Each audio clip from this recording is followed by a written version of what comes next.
Benjamin inspire toute une génération, qui voit en lui l'espérance d'une vie réussie et respectueuse de la planète. Humaniste et entrepreneur dans l'âme, il casse les codes du business traditionnel en privilégiant la rentabilité plutôt que la croissance. Il innove face au vide faquin perfusé au contenu LinkedIn et stimulé par des levées de fonds dont les médias raffolent. Place à l'autofinancement pour faire grandir plutôt que grossir votre petite entreprise et ainsi vous laisser du temps pour voir grandir vos enfants. En parallèle à son emploi, Benjamin a su tirer parti du web pour développer ses qualités d'artisan et devenir petit à petit indépendant financièrement. Il s'est aligné à ses convictions en produisant sa propre nourriture, il se déplace désormais à vélo et court le marathon en 2h40. Il ouvre ainsi de nouvelles perspectives pour le monde. À travers ce podcast, il répond à vos questions les plus complexes tout en vulgarisant ses expériences d'entrepreneur et d'intrapreneur. Alors rejoignez l'aventure et vous aussi expérimentez une vie plus équilibrée et surtout alignée à vos convictions. Allez, salut à tous, bienvenue dans ce 7e épisode du podcast de l'oncle Ben. Alors le sujet du jour, il m'est venu comme une envie de potager. Je l'ai appelé les 20 erreurs les plus fréquentes que font les entrepreneurs. Il est vraiment venu spontanément, alors je ne sais plus pourquoi. Alors, un titre toujours très putaclic, mais comme toujours, j'essaye d'être différenciant et d'apporter une valeur supplémentaire. J'ai divisé ces 20 erreurs. Déjà, j'en ai fusionné beaucoup parce que sinon, j'en avais trouvé une trentaine, peut-être même un peu plus. Donc, j'ai réussi à les fusionner. Mais j'ai surtout divisé en 3 cet épisode. Donc, la première partie, c'est les erreurs avant de se lancer. Voilà. Donc, il y en a 6. Ensuite, les suivantes, je les ai mis dans une seconde partie appelée erreurs pendant le lancement de l'entreprise. Vraiment pendant le lancement, les premiers mois du lancement, de ce que j'ai pu constater avec mes différentes expériences, analyses, retours également d'expériences d'amis et connaissances entrepreneurs. Et point numéro 3, les erreurs, cette fois-ci, je vais l'appeler pendant le rythme de croisière, c'est-à-dire après les premières années. Donc voilà. Avant de commencer, je vais vous donner quelques news. Alors, déjà, je voulais rebondir un petit peu sur l'étude PayPal, donc dernier épisode sur PayPal. Il y avait une petite data qui était intéressante que j'ai eue seulement après coup, parce que j'ai vraiment battu le fer tant qu'il était chaud avec cette étude. Et ce qui était intéressant, c'est que je l'ai fait en 3 volets. Donc pour rappel, ceux qui n'ont pas écouté l'épisode précédent, c'est que je suis allé interroger le lapsus via une campagne email 100% des clients qui ont acheté sur un de mes sites web via PayPal en 2023. Et je leur ai demandé, est-ce que s'il n'y avait pas eu PayPal, ils auraient acheté, oui ou non, avec quelques détails. Voilà. Et ce qui est intéressant, c'est que les 2 premières campagnes, je les ai envoyées par certaines coïncidences par rapport à mes routines, mes habitudes, à 19h30. Donc la première, elle est à 19h39, la deuxième à 19h18. Donc la première, c'était les clients les plus frais, donc qui ont acheté en dernier trimestre, donc quelques semaines avant l'envoi de cette campagne, donc le dernier trimestre 2023. Et on est quand même arrivé à 76% de taux d'ouverture. C'est quand même énorme pour ceux qui connaissent un peu.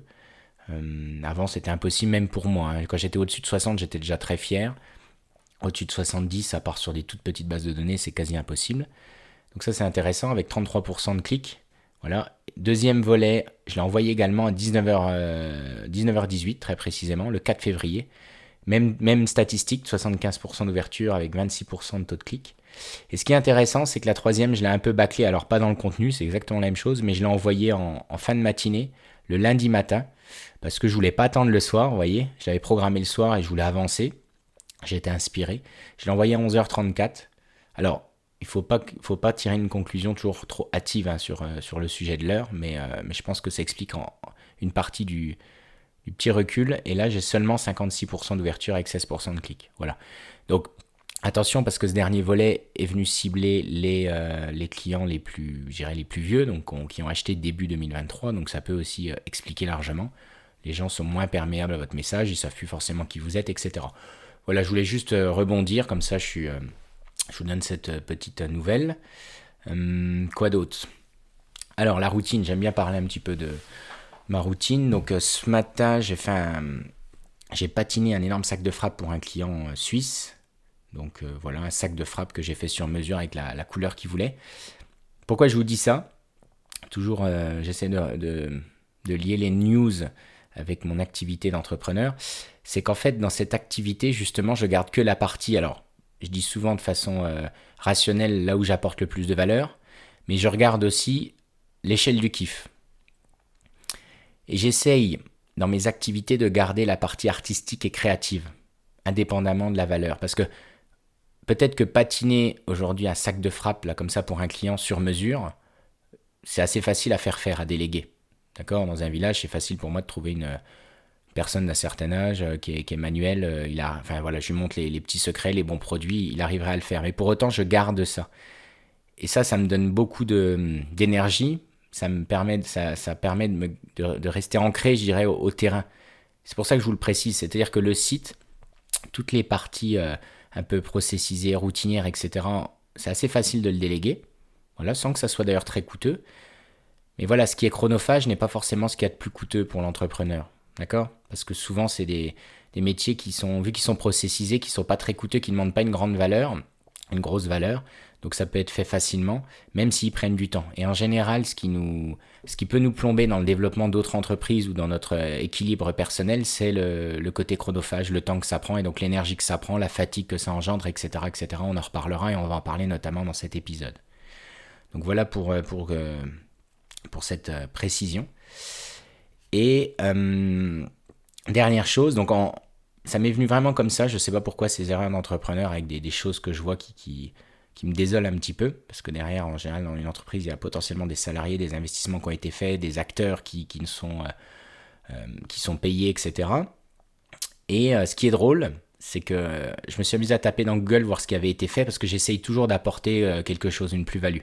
Si le tour du sujet a été fait, en long, en large, en travers, je m'abstiens, je préfère passer du temps sur autre chose.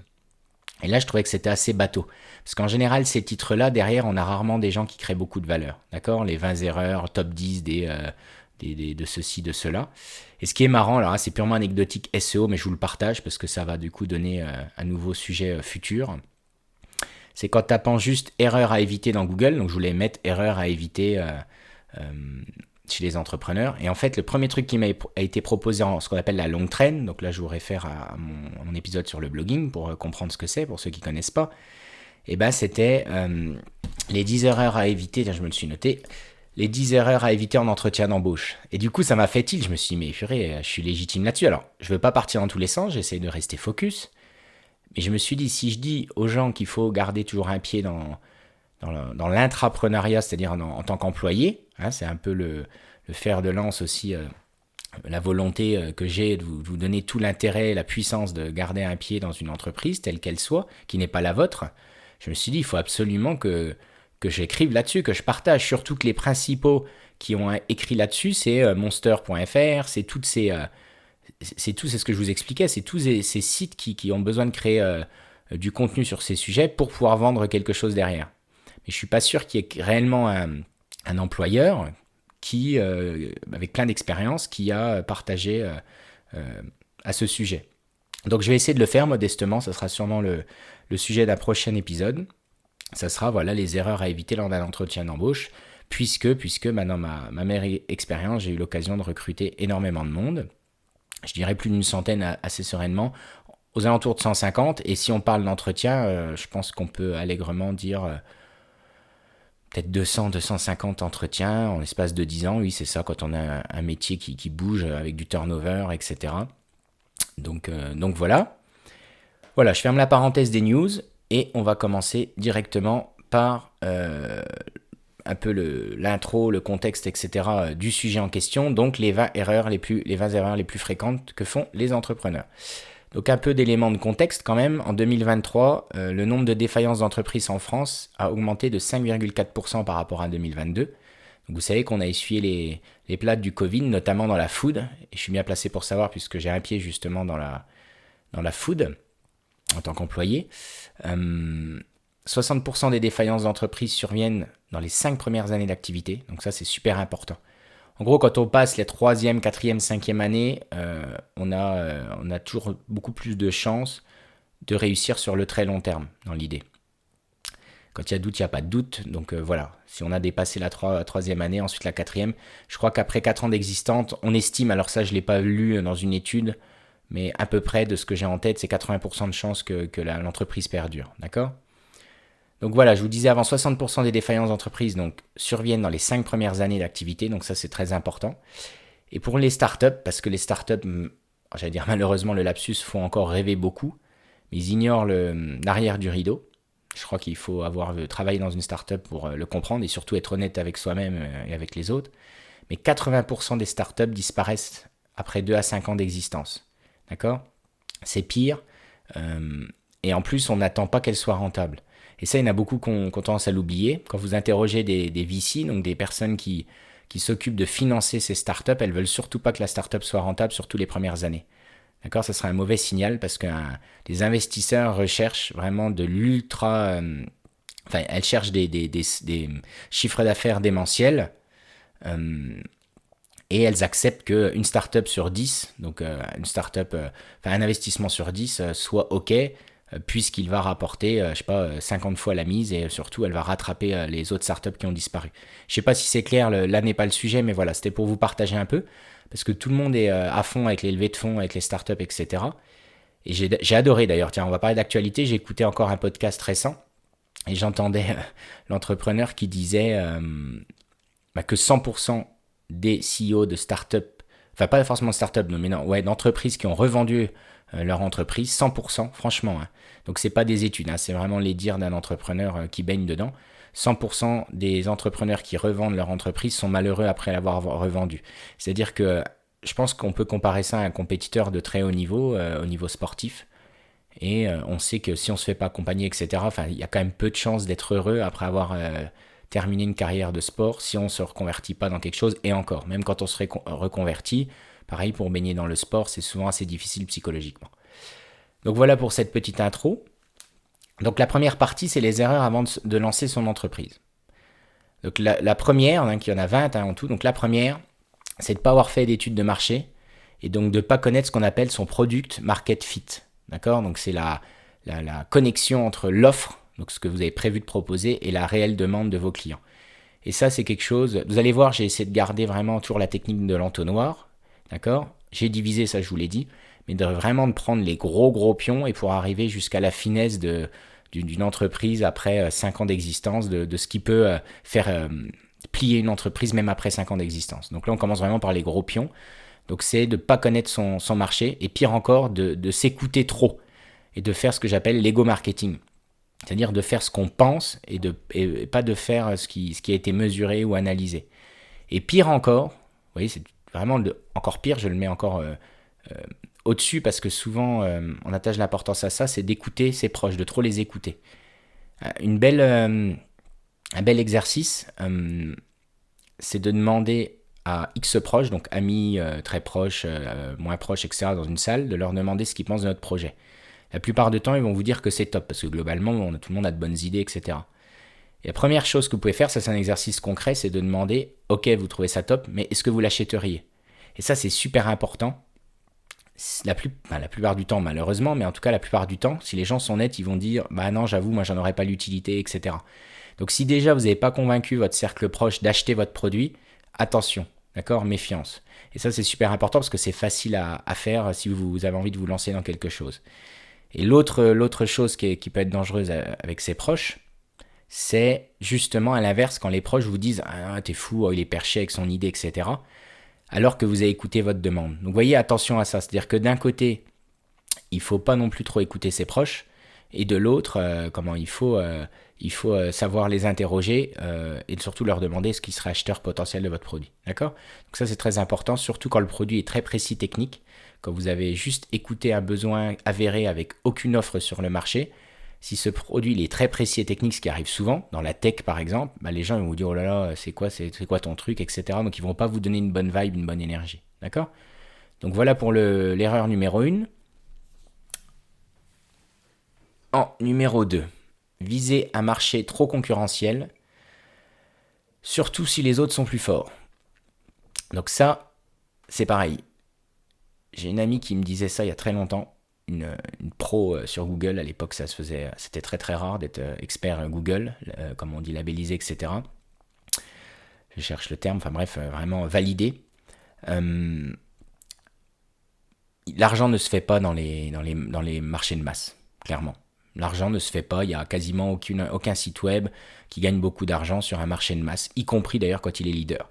Je pense à Amazon, je me suis toujours éclaté à dire qu'Amazon, alors c'est plus le cas maintenant, mais il y a encore quelques années, ne faisait pas d'argent, il perdait de l'argent. Et Amazon draine un maximum, dans l'esprit d'ailleurs de la startup, et va gagner soit plus tard, dans 5, 10, 15 ans. Donc là, on y est, je vous dis, je ne sais pas où en sont leurs comptes. Hein. J'analyse pas en détail, mais voilà, il y a quelques années, c'était le cas. Et ils gagnent surtout des services annexes qui, eux, sont potentiellement dans les situations de concurrence, etc. Donc globalement, si en plus vous voulez rester petit, être un entrepreneur comblé, etc., épanoui dans une muse, eh bien, il faut absolument que vous vous assuriez que vous êtes seul sur votre océan bleu. D'accord? Et s'il y a de la concurrence, ils doivent être médiocres, ils doivent être mauvais. Et c'est ça qui est intéressant, c'est que s'il y a une concurrence qui en plus vit de cette activité, donc ça c'est assez facile de voir si l'entreprise elle fait 500 000, 1 million ou 3 millions d'euros, et que vous la sentez vraiment médiocre, c'est-à-dire vous devez être sûr de vous, d'accord? Vous êtes capable de courir à telle allure à 3,50 au kilomètre, et ben si la seule personne qui est sur la course, elle court à 4,30, ben vous savez très bien que si vous allez démarrer et que vous mettez en place tout ce qu'il faut, vous serez devant elle. Donc en fait, c'est la question que vous devez vous poser et c'est fondamental. N'allez pas dans un marché de masse, même si ça vous fait envie, même si vous voulez créer une énième marque de streetwear ou de je sais pas quoi, c'est impossible. Voilà, je préfère qu'on me dise ah non, regarde tel exemple, il a réussi. Tant pis, je généralise, je vais un peu vite pour vous aider. C'est impossible. Je bois une gorgée de mon café. Il est 16h40. Oh, puis je fais une petite coupure là, goûter avec les enfants. 16h40, c'est l'heure du goûter, les amis. 16h40. Alors, troisième erreur, viser un marché trop dépendant de son environnement, au sens large et au sens strict du terme. L'exemple de l'événementiel avec le Covid. Quand on est dans l'événementiel, qu'on a mis toutes ces billes là-dedans, bah vous avez vu avec le Covid que ça peut vraiment être très très risqué du jour au lendemain. Travailler dans le ski avec le réchauffement climatique. Petite anecdote, il y a quelques années, je m'étais entretenu avec les patrons de la... Comment ça s'appelle? À Amnéville, la piste indoor la plus grande, je crois, d'Europe, c'est le Snow Hall, voilà. Et ils venaient de racheter la Bresse, donc la Bresse, plus grosse station de ski des Vosges, dans le nord-est. Et je crois que depuis, la station, elle n'a quasiment pas eu de neige, quoi. Donc ça fait 3 ans de ça. Je suis désolé, je me rends plus trop compte des années, mais ça doit être 3-4 ans. Peut-être que certains les connaissent ou qui m'écouteront un jour, mais et j'ai eu de la peine pour eux parce que c'était des super jeunes. On était justement dans un développement. Alors je sais plus ce que c'était, mais donc je travaillais pour Decathlon à l'époque, donc c'était enfin voilà une idée une idée parmi d'autres d'un partenariat qu'on faisait avec eux pour du sport. Et ça m'avait surpris, je me suis dit, c'est quand même couillu d'acheter une station comme la Bresse, avec le réchauffement, ça m'avait surpris, quoi. Je veux dire, même avec plein d'énergie, plein d'idées, à un moment donné, vous avez beau être le meilleur du monde, si vous ne pouvez plus courir parce qu'il fait trop chaud, vous avez beau courir très vite, si à un moment donné, c'est plus possible techniquement parlant de courir, bah, vous avez beau être le meilleur du monde, vous resterez à l'arrêt à la maison, quoi, hein, d'accord? Donc là, c'est pareil. Donc prenez-le en compte, c'est des choses évidentes quand on les entend, mais si vous ne faites pas toute cette liste à vous questionner, bah, y a de fortes chances que vous vous plantiez malheureusement. Donc prenez vraiment ça en compte. Alors ça ne veut pas dire qu'il ne faut pas y aller, mais c'est un gros risque à prendre en compte et c'est là où il ne faudra peut-être pas mettre tous ses œufs dans ce même panier. C'est peut-être se dire, bah voilà, je fais de l'événementiel. Par contre, à côté, moi, je veux absolument qu'il y ait, je sais pas moi, des goodies, des t-shirts, pour le coup, je sais pas, faits de telle manière. Je prends l'exemple du monde du traiteur que je connais bien, bah, on fait de l'événementiel, etc. Par contre, à côté, on fait du B2C local, etc. quoi. Donc voilà. Alors, point numéro 4. Ah, ça, j'aime beaucoup.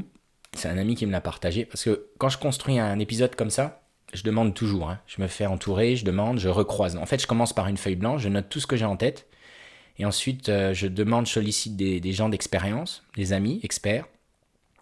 Enfin, l'expert, en tout cas qui ont de l'expérience, voilà. Et des fois, ça me donne des idées. Je me dis, ah bah tiens, ça j'en ai parlé, ah ça j'y ai pas pensé, tel prisme, ok, etc. Et donc là, j'aime bien cette phrase, c'est penser que les choses simples vont être faciles. Ça, c'est super intéressant.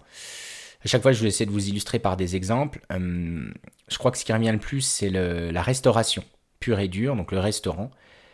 J'avais été à la CCI il y a quelques années pour un lancement, justement, d'entreprise. Et ce qui me disait, ce qui revenait le plus, donc c'est intéressant de les questionner, ces gens-là, pour quand on aime la data comme moi, c'est intéressant, c'est que ce qui revient le plus, c'est les pizzas et donc la restauration. C'est le nombre de gens, encore une fois, comme je disais un épisode précédent, qui sont entrepreneurs malgré eux, c'est-à-dire ils se sont fait virer ou ils font une reconversion. Et puisqu'ils aiment faire à manger à la maison, ils se lancent dans un resto. Ça, c'est le gros classique que je vous partage, donc resto ou autre. C'est-à-dire tout ce qui est créé vraiment de vos mains avec notamment du vivant, d'accord? Je ne fais pas l'amalgame avec de la création artistique, etc., mais avec du vivant. Donc ça peut être du vivant animal, on l'a vu avec l'élevage, ça peut être du vivant avec un levain et du pain, ça peut être du vivant avec une date de péremption, enfin voilà, comme ici des pizzas avec des ingrédients, etc. Mais faire une pizza, franchement, à la maison, c'est facile. D'accord? De faire sa pâte, mettre ses ingrédients, c'est facile. Mais quand on en fait un métier, c'est pas forcément simple, bien au contraire. Parce qu'il y a tout un tas de choses inhérents un peu à votre produit qui, elles, sont très complexes. Et c'est le cas d'un restaurant. Parce que pour avoir un restaurant, il faut être gestionnaire, il faut avoir une capacité à beaucoup travailler, enfin à peu dormir, il faut avoir une faculté de commerçant avec son client. Il y a tout un tas de choses qui gravitent autour et que vous n'avez pas chez vous quand vous faites votre pizza. Et donc ça, posez-vous cette question parce que suivant votre personnalité, il y a des fois où c'est juste pas possible. Et c'est un bel exemple, la pizza ou la boulangerie. C'est des boulangers antipathiques, il y en existe énormément, pourtant ils font du super pain. Alors, des fois, avec le pain notamment, on peut quand même aller acheter son pain si le pain est terrible, franchement. Mais sur une pizza, pour reprendre cet exemple, je suis sceptique. Aujourd'hui, aller passer 1 heure et demie à tabler tranquillement si le serveur est froid, qu'il n'y a pas une bonne ambiance, il y a ça aussi, tout ce qui est décoration, feng shui et compagnie. Si vous n'avez pas une appétence pour tout ça, vous allez mettre vos 5 tables comme chez Flunch, et puis il n'y a aucune plus-value à ce que vous mangez, je ne suis pas sûr que ça fonctionnera. Donc voilà, retenez bien, ce qui est simple n'est pas forcément facile. Voilà, pour le point numéro 4. Point numéro 5. Erreur numéro 5. Alors, vouloir tout de suite être le meilleur du pays, notamment dans le web avec un e-shop, ça c'est quelque chose que j'ai couramment vu. Donc vouloir être le meilleur de France, avoir un prisme, on va dire, national. Franchement, c'est important ce terme. Un prisme national quand vous faites votre analyse, avant d'être le meilleur du quartier. Alors ça, c'est pareil, c'est un truc qu'on n'y pense pas forcément. Et j'ai déjà été confronté à ça, sur plusieurs exemples. Ce que je peux vous dire en tant que créateur de contenu, passionné d'acquisition, qu'elle soit payante ou gratuite, sur le web notamment, mais ça peut être, attention, je l'ai fait pour des entreprises qui sont mortards, donc qui sont, sur le terrain, qui ont un restaurant par exemple. On a tendance à oublier que le coût d'acquisition, tel qu'il soit, que ça soit du temps passé à écrire un article sur votre blog de restaurant, par exemple, pour être référencé localement, justement, c'est que c'est beaucoup moins cher, justement, de faire un article sur sa propre ville, en disant, où manger les meilleures pizzas dans le 16e arrondissement, plutôt que faire un article sur tout Paris. Vous voyez ?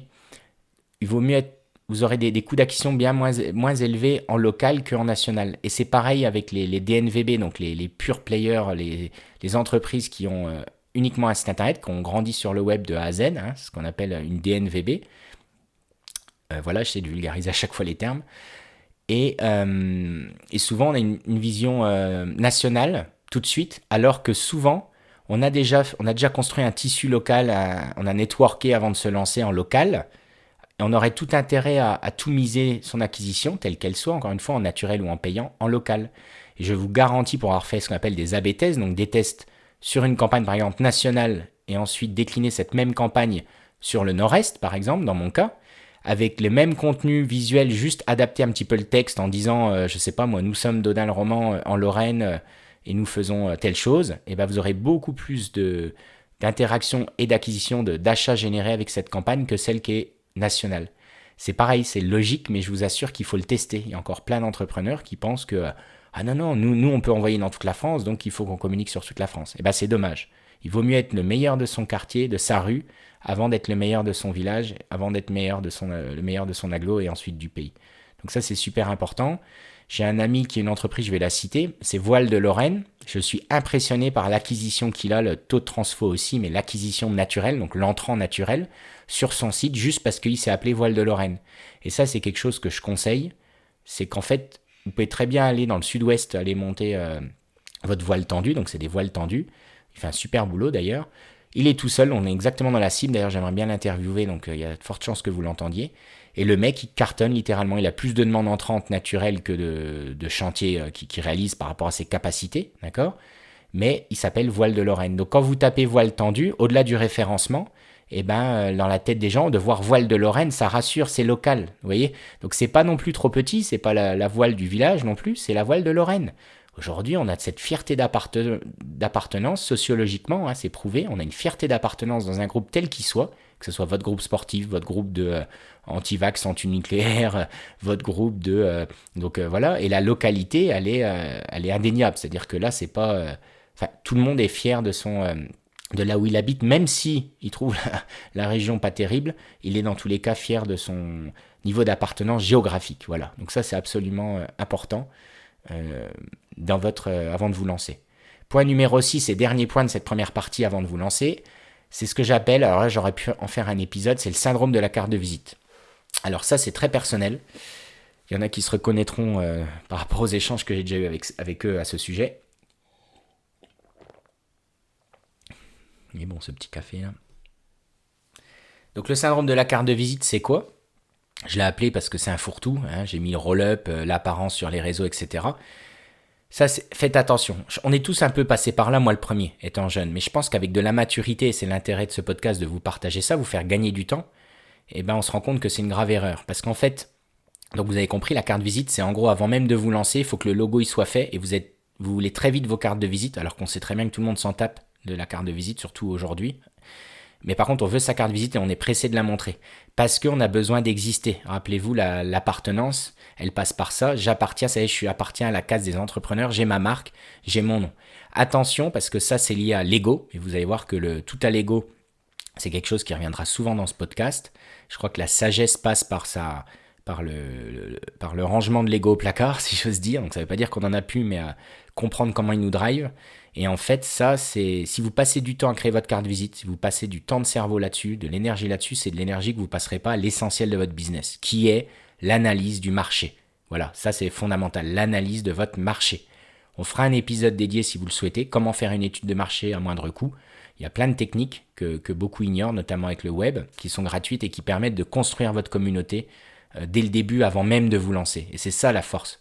C'est qu'aujourd'hui, quasi personne des nouveaux entrants, j'ai nouveaux entrepreneurs, va penser à créer sa communauté avant même de se lancer. Vous voyez, donc créer sa page Facebook, sa page Instagram, etc. Sa page YouTube. Par contre, des gens qui vont sur Vistaprint créer leur carte de visite avec leur petit logo, qui ont passé une semaine à créer leur logo, à le modifier, à demander l'avis et tout ça, il y en a énormément. Et ça, c'est une catastrophe. Voilà. Je suis cash, je vous dis les choses, c'est une catastrophe. Parce que ça veut dire que vous faites pas les choses pour la bonne raison. Donc la carte visite, c'est un début, c'est juste révélateur d'un état d'esprit, mais après, vous allez vous nourrir de choses qui ne sont pas essentielles dans le développement de votre business, d'accord, qui sont liées à l'ego. C'est-à-dire qu'on le verra ensuite, mais vous allez passer du temps peut-être sur les notifications que vous avez eues de tel client et tout ça, alors que l'essentiel à côté, vous n'avez pas pris le temps de le développer, etc. Donc ça, on le verra un petit peu plus tard, d'accord ? Donc voilà pour cette première partie avant de vous lancer. Donc 6 erreurs déjà qu'on a notées là ensemble. Et vous le dites pas, j'ai triché, j'ai mis en pause. Putain, c'est trop bien. Je suis allé faire un bisou à mes enfants. Et le goûter, c'est super important ça, le goûter. 16h15. Un bon goûter, pas de saloperie de Kinder Bueno, je ne sais quoi. Un bon goûter, un fruit, un petit café, un petit thé, un truc comme ça. Et comme ça, vous ne gavez pas le soir. Vous évitez de faire du gras, là, comme tout le monde. Alors, deuxième partie. Erreur. Putain, le mec, il est essoufflé. Il a monté 3 marches. Pour monter dans son bureau, il est essoufflé. Il donne des leçons. Trop drôle. Alors, erreur pendant le lancement de l'entreprise, cette fois-ci. Donc, c'est la 7e.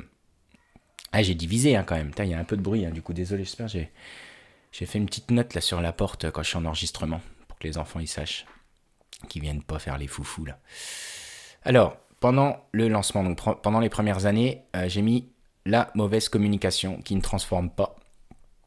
On comprend pas. On a communiqué, on a fait un beau petit visuel sur Canva, on l'a partagé, mais pas de commande, pas de vente, etc. Donc la mauvaise communication, en général, elle ne transforme pas pour deux raisons que je vous donne. Vous pouvez demander aux agences de com. Profitez-en d'ailleurs, ceux qui vous démarchent, posez-leur des questions. Apprenez de ces gens-là. Au lieu de les envoyer bouler, les plus intelligents, vous prenez un rendez-vous à un petit Calendly, vous leur posez vos questions. Profitez-en. Donc en général, il y a deux raisons évidentes, hein, ça à noter absolument. Première chose, le contenu. C'est-à-dire que c'est pas le bon visuel, c'est pas la belle vidéo, c'est trop beau. En général, c'est trop aseptisé. Ça, je vous partage vraiment un vécu. Quand c'est trop aseptisé, que c'est trop propre, ça ne transforme pas. Parce que dans les fils d'actualité des gens, ça n'attire pas l'attention, c'est photoshopé. Et là, par les très gros qui ont des budgets énormes, qui pètent dans la soie, comme on dit, ça sert à rien. Voilà, vous mettrez la clé sous la porte avant même d'entreprendre quoi que ce soit. Donc le mauvais contenu. Donc si on n'analyse pas factuellement avec des chiffres, son contenu, les vues de plus de 3 secondes, notamment d'une vidéo que vous avez dans les statistiques, je vous invite à chercher dans Google, vues de plus de 3 secondes, ou de plus de 10 secondes, enfin voilà, des vraies vues, et bien si vous analysez pas ça, vous attendez votre chiffre d'affaires et il ne se passe rien. Donc ça c'est le premier point. Et le deuxième point qui arrive encore plus souvent, c'est la cible, mauvais ciblage. Je vous donne un exemple, toujours des exemples illustratifs, comme ça vous parle. J'avais un partenariat avec Rugby Amateur, donc sur la niche rugby, là, sur le site école, Ben et Flo. Et erreur grave, bête que j'ai faite, pour ça que je vous le donne, parce qu'il faut assumer ses erreurs. Je trouvais ça tellement nul. C'est de communiquer, de faire une OP sur la Saint-Valentin sur le site Rugby Amateur qui est partenaire. Pourquoi c'est une grave erreur ?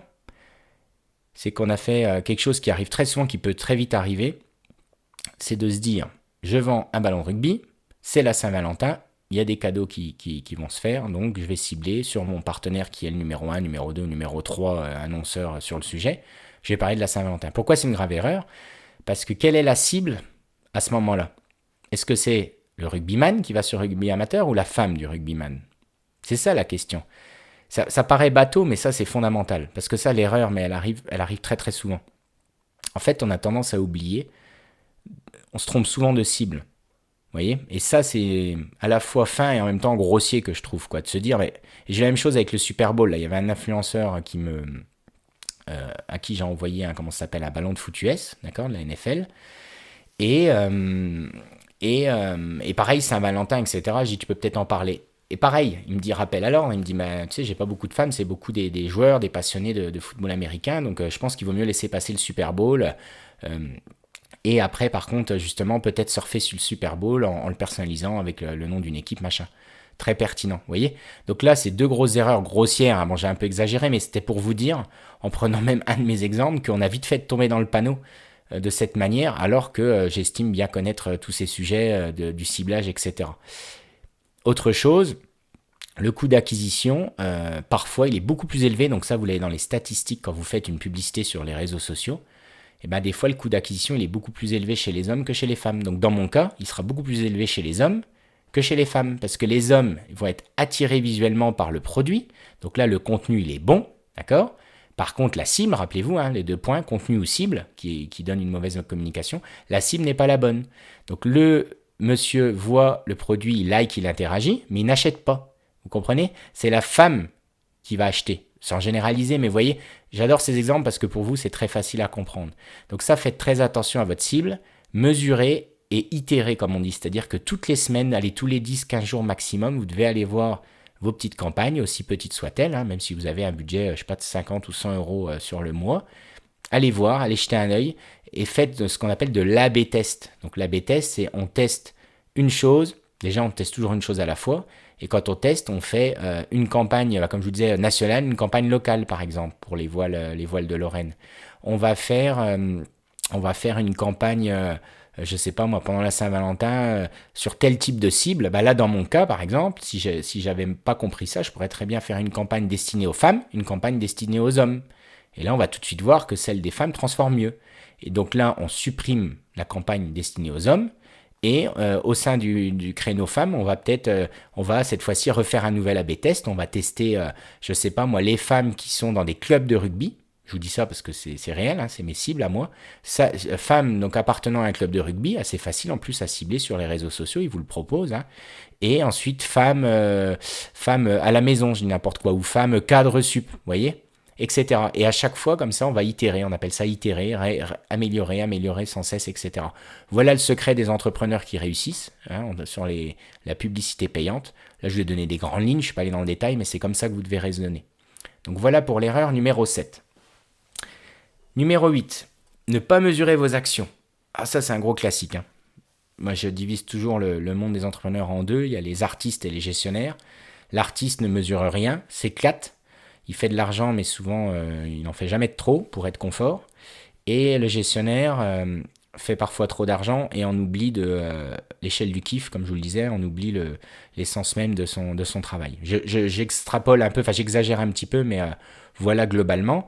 Et donc du coup, bien souvent l'artiste, donc c'est souvent l'artiste qui est ciblé, c'est qu'il ne mesure pas ses actions. Et j'aime bien dire que progresse que ce qui est mesuré, en gros. Donc c'est pareil dans le sport, quelqu'un qui ne mesure pas, qui ne suit pas, je sais pas, un plan, etc., il progressera moins vite. Ça ne veut pas dire qu'il ne progresse pas, d'accord? Je suis le premier à dire dans le sport, notamment quand on ne prépare rien, je suis le premier à dire qu'il faut le faire à l'instinct, il faut aller courir à l'instinct. En hiver, moi par exemple, je ne cours pas de la même manière qu'au printemps. Pourtant, il y en a, ils vont faire des crosses, ils vont aller faire du run and bike à fond, ils vont faire des prépas tout l'hiver, mais du coup, ils ne durent pas. Au printemps, physiologiquement, ils ont besoin de laisser leur corps en jachère, pour les sportifs qui connaissent tous ces termes. Et s'il n'y a pas de mise en jachère, et ben en fait, ils vont même régresser. En tout cas, ils vont progresser moins vite que le petit scarabée, l'oncle Ben, qui lui va toujours progresser sans jamais vraiment se faire mal, puisque il laisse le corps en jachère. D'accord, dans l'idée. Et ben là, c'est pareil. Je vous donne un exemple bête de choses à analyser, parce que l'artiste, pour lui, ça va être difficile de trop analyser, il n'a pas envie, d'ailleurs, il s'est lancé dans l'entrepreneuriat parce que, pour le coup, il a peut-être fait un fuck à son patron, il n'a pas été assez créatif en étant dans une autre entreprise qui n'est pas la sienne, donc il s'est dit, moi c'est bon, j'adore faire des pizzas, je pensais pas que ça serait aussi difficile, mais tant pis, je suis lancé, je fais mes pizzas. Par contre, il n'a pas calé que, je sais pas moi, que son four consommait 5 fois plus que ce qu'il avait prévu. Mais vu qu'il ne regarde pas sa facture d'électricité, ben, il ne comprend pas la fin du mois. Puis il arrive tout juste à zéro, il n'arrive pas à faire de salaire, vous voyez, dans l'idée. Je vous donne un autre exemple, un truc très concret que vous devez faire absolument dans les grandes lignes, parce que vous pourriez me dire, t'es gentil, mais qu'est-ce qu'on analyse quoi? Après, il y en a trop, on croule sous les datas. Un truc qui me semble fondamental, qui est peu fait, c'est d'analyser le trafic de votre site, tel qu'il soit, votre site web, ou votre petit shop sur Etsy, par exemple, et de le comparer à votre chiffre d'affaires. Ça, c'est fondamental, c'est-à-dire de regarder ce qu'on appelle le taux de transformation. Donc, si vous faites 1000 visites et que vous faites, donc 1000 visites par mois, en général, on regarde par mois, et que vous faites 300 € de chiffre d'affaires, vous êtes capable de calculer votre taux de transformation. Combien de visites ont déclenché un achat, ou alors, il y en a qui le font en euros, c'est-à-dire combien d'euros par visite générée, quoi. Vous voyez, combien d'euros générés par nombre de visites. Donc ça, c'est intéressant aussi. Donc ça, écrivez-le, faites-vous une photo dès les premiers mois et vous regardez au bout de 6 mois, 1 an, il faut que régulièrement vous ayez une partie analyse, sinon vous ne progresserez pas. Et la transformation, elle est super intéressante parce qu'en général, on arrive assez rapidement à faire des visites, notamment avec l'acquisition payante ou le référencement, mais des fois, ça ne transforme pas. Et on pourrait remettre en question son business, son fameux product market fit, donc son business model dans l'idée, alors que bien souvent, c'est juste des très grosses frictions que vous ignorez sur votre site web. Et je vous dis ça, c'est réel. Il y a beaucoup plus de fois où j'ai vu des entreprises qui se fourvoyaient sur leur taux de transfo, enfin leur expérience utilisateur sur le site, alors que, dans l'autre sens, pardon, qui pensaient que c'était leur business qui ne fonctionnait pas, alors que c'était juste des grosses frictions sur le site internet. D'accord, leur site web. Une friction, ça peut être simplement un mode de paiement qui n'est pas clair, ça peut être une simple description, une photo qui ne fait pas envie. La simple photo vignette, elle est fondamentale. Ça, j'ai vu, mais ça m'est arrivé de tripler le chiffre d'affaires sur un seul produit juste en changeant la photo de vignette. Vous voyez, ça, c'est réel ce que je vous dis. Et n'importe quelle personne qui analyse ce qu'on appelle l'UX, l'expérience utilisateur sur le site web, vous pourrez vous le dire, d'accord? Donc mesurez, trouvez vos KPI, vos points d'analyse. Là, je vous en ai donné un, il y en a d'autres. Si ça vous plaît, je pourrais vous faire un article dédié, du style quels sont les 10 indicateurs. KPI, c'est la même chose, donc Key Performance Indicator. À chaque fois, j'essaie de vous traduire les anglicismes, parce que Les mettre de côté, les anglicismes, je pense que c'est pas une solution. Parce que plus on avance, plus il y en a. Dans les écoles de commerce, il n'y a plus que ça. Donc ça va vous décrocher complètement du monde corpo et je pense que c'est pas une bonne solution. Donc j'essaye plutôt de vous les traduire, de pas en donner, de donner vraiment le minimum et de vous les traduire parce que j'estime que certains sont plus utilisés que l'équivalent français. Donc voilà. J'ai noté être smart, donc c'est pas au sens être intelligent, mais smart, je l'utilise énormément dans mes actions, c'est simple, S, M, mesurable, A, ambitieux, R, réaliste et T, timé, si je ne m'abuse. Et moi, j'utilise beaucoup ce terme dans mes décisions. Je m'oblige à chaque fois à me dire, est-ce que ma décision, elle est simple, d'accord, de compréhension, etc. Est-ce qu'elle est mesurable? Donc, c'est là où on vient au fait de mesurer. Est-ce qu'elle est ambitieuse? Mais pas trop quand même, elle doit être réaliste. Et surtout timée. Timée, ça veut dire, je fais un point tous les 6 mois là-dessus, d'accord? J'aurais réussi si et seulement si. Là, le taux de transformation a été doublé d'ici 6 mois. Qu'est-ce que je mets en application pour arriver à ça? Je suis une formation sur l'UX d'un site internet. Je demande gratuitement un audit d'une agence de com. Petite ficelle que je vous donne, petit tips. Vous demandez une agence de com. Ils vous font un audit gratuit. Bon, ça va pas bien loin, mais ils vont quand même vous donner des grandes lignes. Le petit rendez-vous que vous avez avec eux, il va être très très riche pour vous. Et ben vous notez tout. Et c'est comme ça que j'ai fait moi mes débuts. Ça fonctionne très bien. Point numéro 9, lever des fonds ou vous endetter, pire, vous portez caution personnelle. Ça c'est horrible, mais je l'ai déjà vu, surtout dans l'alimentaire, la restauration, etc. Des gens qui font all-in, moi je suis impressionné par ça, d'ailleurs j'ai même de l'estime pour ceux qui arrivent à le faire, même si je ne le souhaite pas, je dois dire que ça m'impressionne, parce que moi je suis à l'opposé de ça, plutôt petit scarabée prévoyant, etc. Mais lever de fonds, vous endetter, moi, clairement, je ne vais pas vous le conseiller sur ce podcast, ça c'est clair. La charge mentale, elle va surtout amener plein de défauts qu'on va voir. Là. Les prochains défauts vont être souvent amenés avec une levée de fonds ou un endettement. Retenez ça, là, on est au point numéro 9. Et tout le reste, là, tout ce que je vais vous dire, vous allez voir que souvent, quand on est endetté, qu'on a fait une levée de fonds, eh ben, on est encore plus à même à faire ces bêtises. D'accord ? Point numéro 10, et c'est ce qui revient le plus, je dirais. Quand on demande les entrepreneurs, c'est le défocus. Donc ça, on le verra aussi sur d'autres points, mais c'est de courir plusieurs lèvres à la fois. Ça, c'est gros classique. Hein. Si en plus on met avec ça les stimuli des écrans tels qu'ils soient, que ce soit Netflix, les notifications, etc., c'est horrible.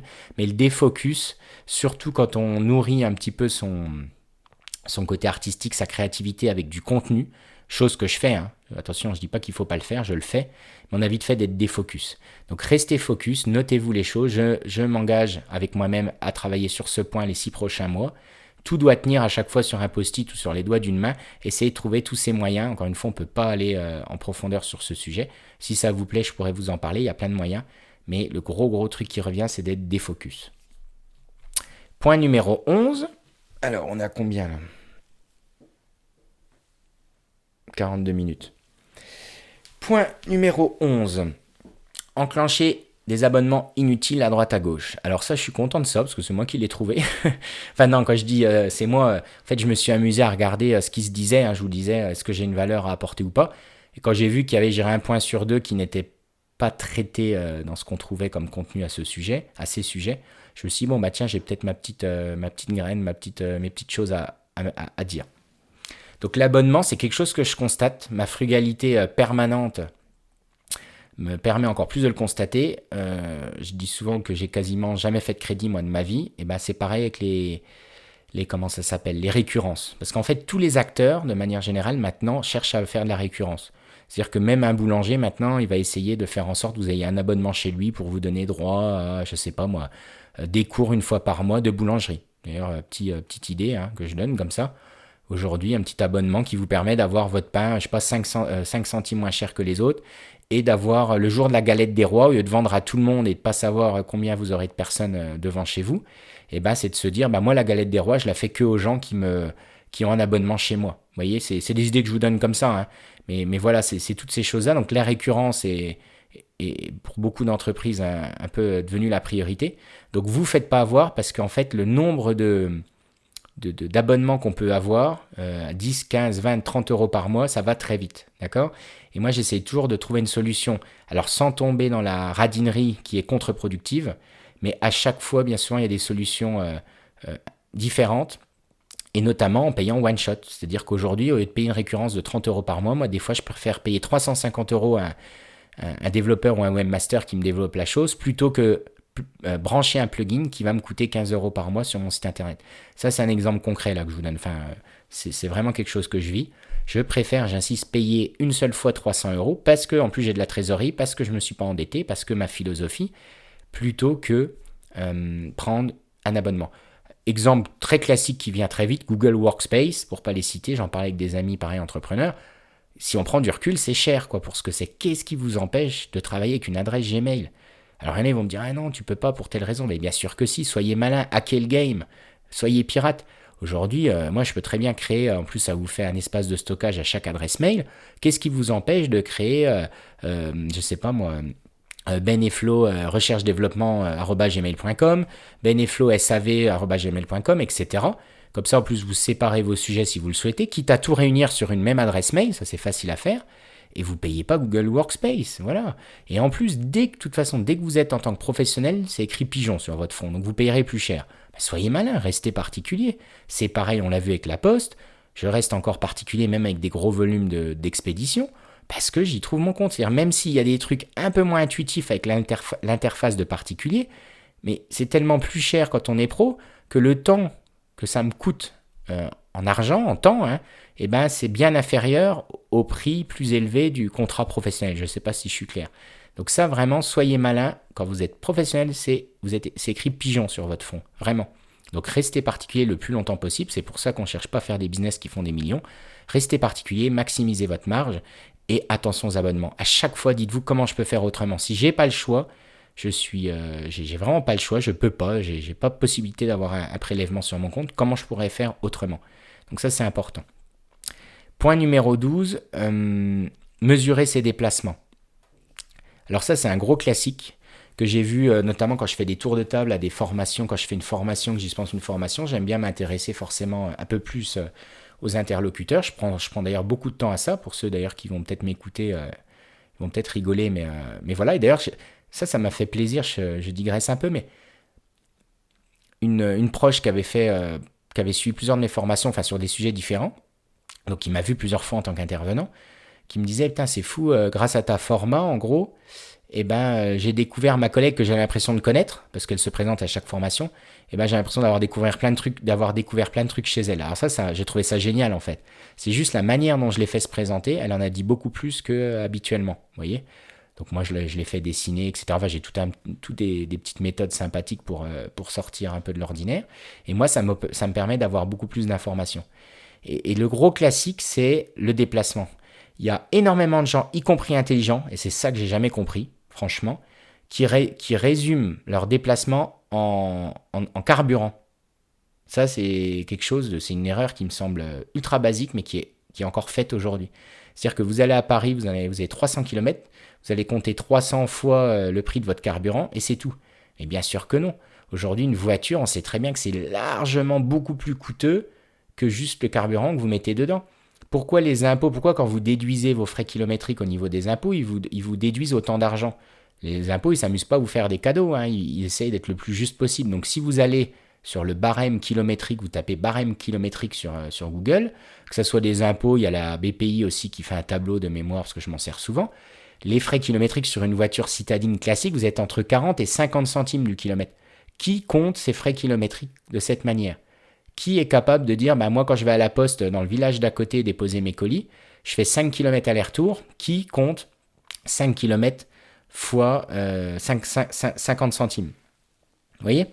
Si vous faites cet exercice, bah vous verrez que vos frais de port, si en plus vous faites le choix, comme je vous le conseillais, de compter tous les coûts dans votre port et pas juste l'envoi, hein, de compter le scotch, le temps que vous prenez à expédier, le paquet, le carton, et surtout, bah, du coup, les frais le temps de déplacement, enfin oui, le déplacement à la poste et surtout le temps passé à la poste, parce que le temps c'est de l'argent. Si vous êtes une demi-heure à faire la queue, mais c'est de l'argent. Enfin, je veux dire, si vous donnez pas de valeur à votre temps, c'est une problématique à part entière.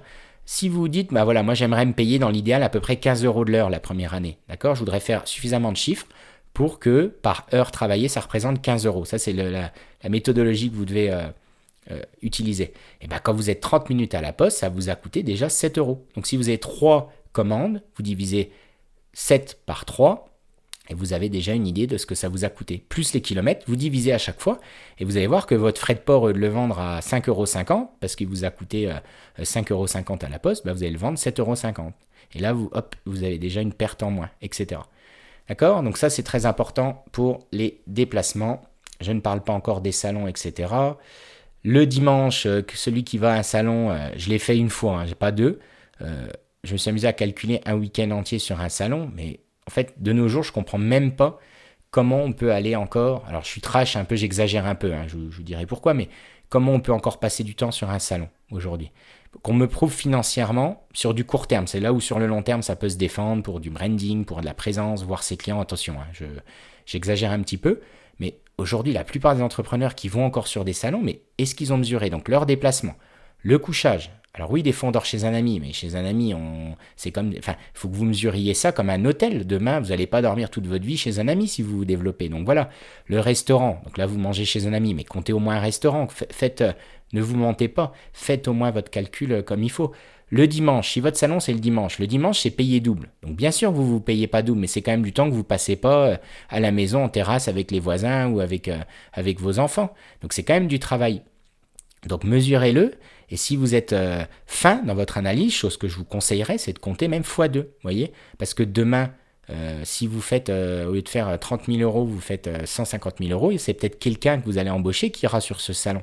Donc si vous n'avez pas mesuré à la juste valeur le coût de son heure à lui, eh ben vous allez aller au casse-pipe, comme on dit. C'est-à-dire que votre business n'est pas viable. Il peut être viable, et je vous le souhaite déjà sur le court moyen terme, mais sur le long terme, comme on va le voir dans la dernière partie, il n'est pas viable. Donc c'est une erreur. D'accord? Donc mal mesurer ses déplacements, c'est une grosse erreur que je vois souvent. Je vous ai donné là 2-3 ficelles pour mesurer. Faites-le, vous ne regretterez pas. Dernier point, point numéro 13, attendre des résultats trop court terme. Donc ça, c'est un gros classique. Tiens, dans le référencement, c'est pareil. Alors ça, c'est une typologie pareille d'entrepreneur qui est souvent entre le gestionnaire et l'artiste. Il n'est pas suffisamment bon artiste, cet entrepreneur, d'accord, pour être valuable, quoi, être vraiment payé à sa juste valeur d'artiste dans le haut du panier, voilà, le vrai artiste, quoi. Et en même temps, il n'est pas assez gestionnaire pour pouvoir se dire, maintenant, attends, zen, on a mis ça en place, vous voyez, avec la sagesse du gestionnaire. Ça, c'est une des plus grosses erreurs, je dirais. Celui qui attend une récompense court-termiste. Et d'ailleurs, c'est les mêmes personnes en général qui font d'autres erreurs qu'on a déjà évoquées et qu'on va évoquer dans le dernier point, notamment avec la connexion aux réseaux sociaux, etc. Ça, attention à ça. Et là, on est presque dans l'addiction. C'est ça qui est compliqué. C'est que là, c'est plus profond, c'est lié des fois à des séquelles d'enfance, etc. Mais les gens qui attendent des résultats trop court terme, c'est souvent une problématique profonde. Ou alors, et c'est là où c'était lié, des gens qui ont levé des fonds, qui ont fait des business plans un peu trop ambitieux, qui ont des échéances trop ambitieuses, etc., etc. Et là, c'est plus grave. Donc ça, c'est un vrai gros problème. Mais c'est difficile de l'éviter, en fait. C'est pour ça que je ne vais pas y passer trop de temps sur ce 13e point. Mais attendre des résultats trop court terme, c'est une grosse erreur. Donc ce point-là, je ne peux pas le résoudre en un claquement de doigts, mais c'est plutôt comment l'éviter. Et on l'évite comment? C'est en évitant d'autres erreurs qu'on a évoquées, notamment la levée de fonds, notamment les échéances et la mauvaise organisation de sa journée. Voilà pour cette deuxième partie. Alors, on est à combien? 52 minutes, on est pas mal. J'essaye vous voyez l'intérêt de se fixer un cap d'une heure. Alors, je ne suis pas psychorigide, si ça fait 1h20, ça fait 1h20, mais une heure, je pense qu'on est pas mal de ce qu'on m'a remonté, c'est plutôt cool. Point, donc, étape numéro 3. On va entamer la 14e erreur, pour que vous suiviez bien. Donc, erreur pendant j'appelle ça le rythme de croisière, ou en tout cas après les 3-5 ans de vie de votre entreprise. Alors, on arrive au 14e point, donc arrêter le sport ou ne plus respecter votre work-life balance, comme on dit. Donc, attention, on a le droit ultra ponctuellement, je l'ai fait, de faire quelques nuits blanches, de se coucher plus tard, de tirer sur la corde. Mais quand on tire sur la corde, c'est exactement comme quand vous faites un plan d'entraînement pour un objectif de sport, donc de course à pied par exemple, ambitieux. On peut tirer sur la corde pendant 8 semaines. C'est à peu près la moyenne d'une préparation d'une course, d'accord ? 8, 12 semaines pour certains. Mais en général, pareil, les gens d'expérience préfèrent garder le minimum d'entraînement toute l'année pour que le jour où vous préparez quelque chose, ça soit le plus court possible parce que vous allez, entre guillemets, jouer sur la loi de l'hormèse, c'est-à-dire chatouiller, abîmer un petit peu le corps pour qu'il se renforce et qu'il soit plus fort, d'accord? Donc on se rapproche de la limite adaptative du corps pour le rendre plus fort, pour le renforcer, d'accord? Et ben c'est pareil avec votre entreprise. Il faut savoir le faire quand on a une échéance, par exemple, je sais pas moi, le webmaster qui vous demande de terminer, je sais pas, la mise en ligne de toutes les photos avant telle date, voilà. Et ben ça c'est utile. Et c'est là où il faut peut-être savoir se coucher tard, etc. Moi, c'est quelque chose dans lequel je suis pas très bon, avec l'âge surtout. Mais j'avoue qu'il faut savoir le faire. En tout cas, il y a d'autres qui sont bien meilleurs que moi là-dessus. Voilà. Je préfère anticiper pour être le plus léger possible, quoi, à tous les niveaux. Donc voilà, communiquez les échéances que vous êtes fixées. Alors ça, c'est intéressant. Là, pour le coup, servez-vous des réseaux sociaux. Engagez-vous auprès de votre communauté et de vos proches. Parce que quand on s'engage, c'est le meilleur moyen de tenir un peu ces échéances. Donc voilà le petit conseil. Moi, j'aime pas parler d'objectifs parce que le seul moyen d'être déçu, c'est de se fixer des objectifs. Alors, ça va déplaire à énormément de compétiteurs. Comme quoi, on peut être compétiteur, avoir des résultats, dans mon cas, sans forcément se fixer d'objectifs. Moi, quand je fais un marathon, on me demande bien souvent, premier kilomètre, tiens, parce qu'il y a des groupes qui se forment de niveau au bout d'une dizaine de kilomètres. Et souvent, on me demande, tiens, tu vises combien, t'es à combien, etc. Parce qu'à certains niveaux, surtout, on est au millimètre, on est à 5 secondes au kilomètre. Sur 42 kilomètres, on arrive à être précis à 5 secondes près au kilomètre. Donc c'est très très précis, mais c'est normal. C'est à force de s'entraîner, on devient une horloge. Et à chaque fois qu'on me demande, je réponds, je sais pas, on verra bien. Bon, c'est aussi une façon de me protéger, c'est une carapace en quelque sorte, mais c'est réel.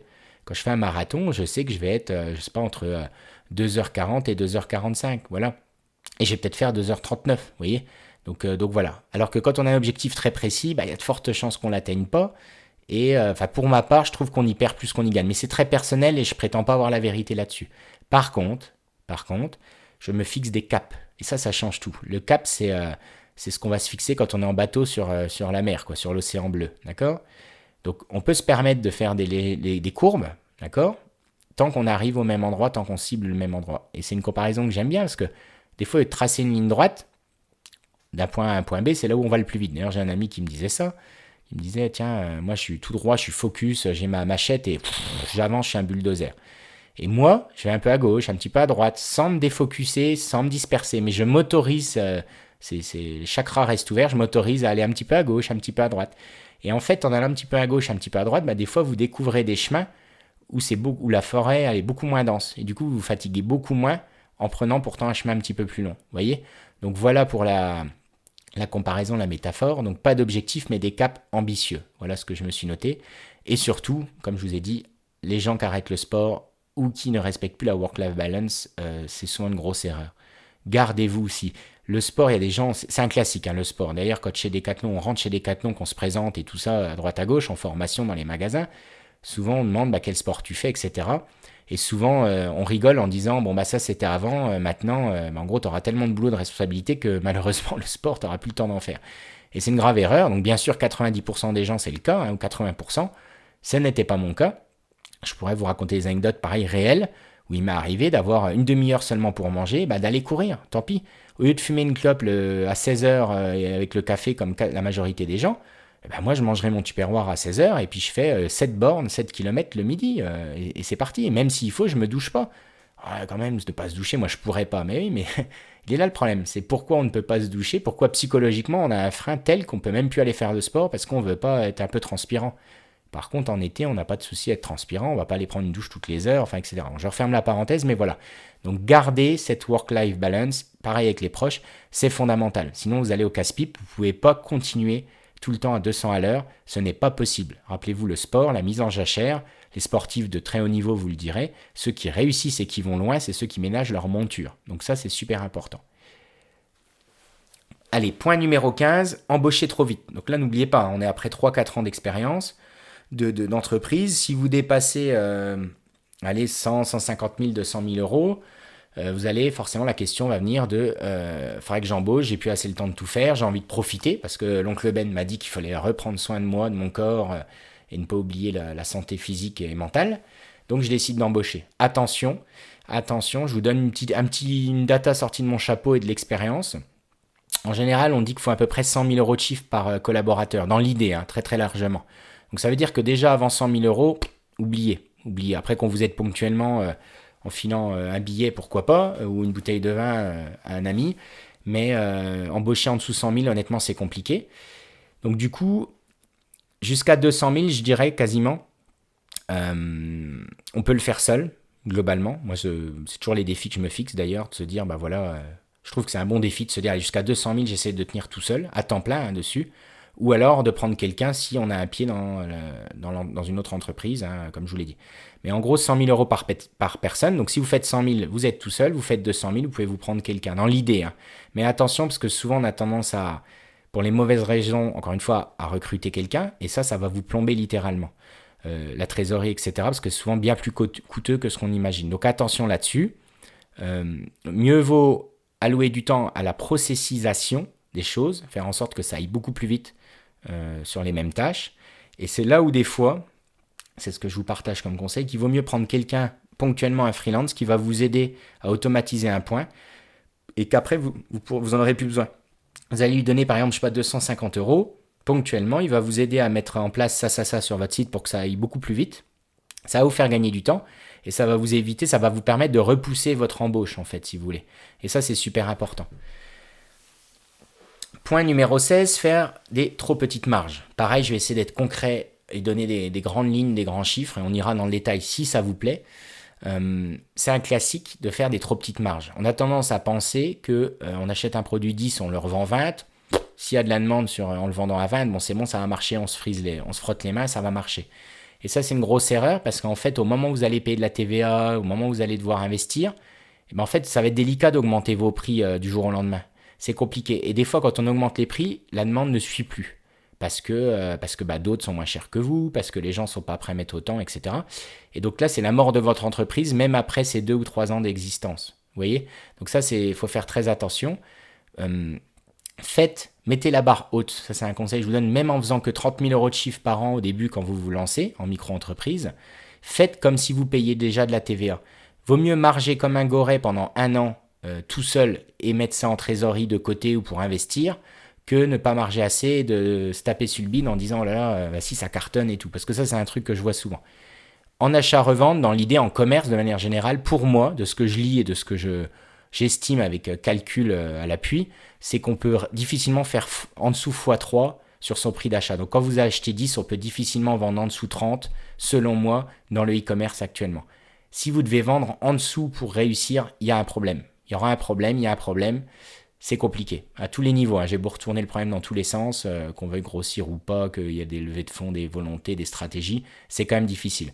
Vaut mieux viser un x4 parce qu'en fait, le jour où vous allez payer de la TVA, donc vous allez devoir rajouter 20% sur vos prix dans l'idée, hein, ou alors perdre 20 points de marge, et ben vous verrez qu'en faisant x3 de votre prix d'achat, à dire à vous, hors taxe, sur votre prix vente, et que vous devez rajouter 20%, et ben vous arrivez quasiment au x4 quoi, dans l'idée.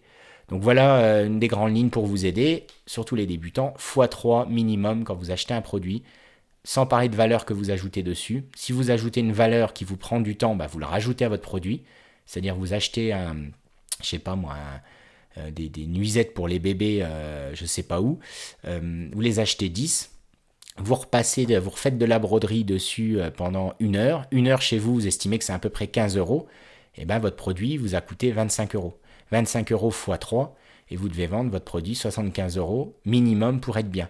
Si là, vous prenez votre claque, ce qui risque d'arriver, et que je vois souvent, ah non, t'es fou, à 75, je ne le vendrai jamais. Et ben voilà, et ben vous êtes cuit.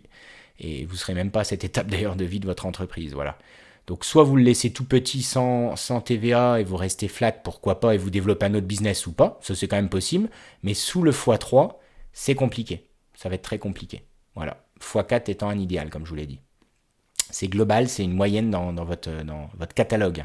S'il y a un produit qui est à x2,5 et puis qu'il y en a 8 ou 9 autres à x4, ça tient, il n'y a pas de souci. Il faut savoir le faire pour être agressif sur un petit segment, etc. Il faut savoir le faire. Point numéro 17, la gestion financière. Alors ça, je vous l'ai dit, on a l'artiste d'un côté et on a le financier de l'autre. La vérité étant dans les nuances, il faut être entre les deux. Donc si vous êtes trop artiste, on revient à cette gestion financière souvent très difficile pour ces gens-là. notamment quand arrive le cap de la TVA, le bourbier de la TVA. Donc, je le rappelle, 92 000 euros quand je vous parle pour l'achat-revente. C'est beaucoup moins pour la prestation de service, mais on est des commerçants, donc je reste sur ces exemples. Et là, on arrive, notamment avec la TVA, qu'est-ce que je fais? Il me faut un comptable, parce qu'au début, on se dit, ah, c'est pas compliqué la TVA, on redonne 20% de notre chiffre d'affaires dans l'idée, mais on doit aussi déduire tous nos achats. Et souvent, quand on met pas son nez dedans, on se rend compte qu'il y a beaucoup plus d'achats qu'on ne l'imagine, on n'y pense pas. Le scotch, quand on achète son scotch sur Amazon avec une agrafeuse, regardez le temps que vous allez passer pour aller récupérer la facture sur Amazon, amusez-vous à le faire, vous verrez, quand vous avez ça x 10 et que vous devez le rajouter à votre métier artistique, ça demande du temps. Et donc là, vous allez vous dire, ah ouais, le comptable, c'est peut-être pas si mal. Donc moi, je vous donnerai un plan pour la compta, si vous le souhaitez, avec comment je travaille, etc. C'est beaucoup moins cher qu'un comptable. Je vous donne quand même un autre plan, c'est de prendre rendez-vous avec un expert comptable. Souvent, c'est gratuit. Vous pouvez passer par le site Business Story. Je remercie d'ailleurs Sandrine qui m'a partagé ça et que j'utilise. On a 3 rendez-vous gratuits. Ça, c'est super. Création de valeur, ça ne vous coûte rien. L'expert comptable, 3 rendez-vous. Donc, si en plus on est 2-3 dans votre ville, profitez-en. Il n'y a rien de mal. C'est proposé sur ce site. C'est un moyen pour eux, bien sûr, de vous potentiellement de vous hooker, de vous, comment on dit, de vous capter, de vous signer plus tard. Profitez-en, présentez votre tableau, aussi simple soit-il. Tiens, je fais tant de chiffres. Il a l'habitude, lui, il va vous dire, oula, mais là vous allez au casse-pipe, ou oh la vache, sacrée marge, c'est top. Et vous n'avez pas plus de frais de structure. Ah, vous bossez dans votre garage. Ah oui, non, c'est super. Par contre, vous savez que si vous grossissez, vous aurez besoin d'un local plus gros, donc attention, ça va vous mettre un coup à votre rentabilité, etc., etc. Donc les artistes, pensez-y, vous allez sur Business Story et prenez rendez-vous avant d'arriver à 90 000 euros, donc dès 50-60 000 euros de chiffre annuel, prenez rendez-vous et posez vos questions, et vous verrez que ça c'est important. Le niveau trésorerie, toujours en gestion financière, moi ce que je conseille, c'est à peu près un tiers de votre chiffre d'affaires annuel en trésorerie sur le compte. Donc ça veut dire quoi? Ça veut dire que si vous faites 100 000 euros, vous devez avoir toujours entre 30 et 40 000 euros de disponibilité sur votre compte. Et ça pourrait vous dire, ah non, quand tu as 30 000, tu te dis, oh, tu as envie d'aller en vacances, tu as envie de dépenser, tu te dis, j'ai pas besoin de 30 000 pour acheter mes fournitures. Faites comme vous voulez, mais je pense que un tiers, on se rend compte quand même, quand il y a le RSI qui tombe, justement, que vous allez devoir payer la TVA quasiment du jour au lendemain, et que vous avez, je sais pas, le CFE en fin d'année, plus vos impôts, plus tout ça, plus la possibilité de développer un produit avec la recherche-développement, envoyer peut-être des échantillons gratuits à quelqu'un, etc., vous verrez qu'un tiers de votre chiffre d'affaires annuel sur votre compte, c'est pas de trop. Donc voilà. Du coup, je fais un rebond sur la fameuse activité à côté.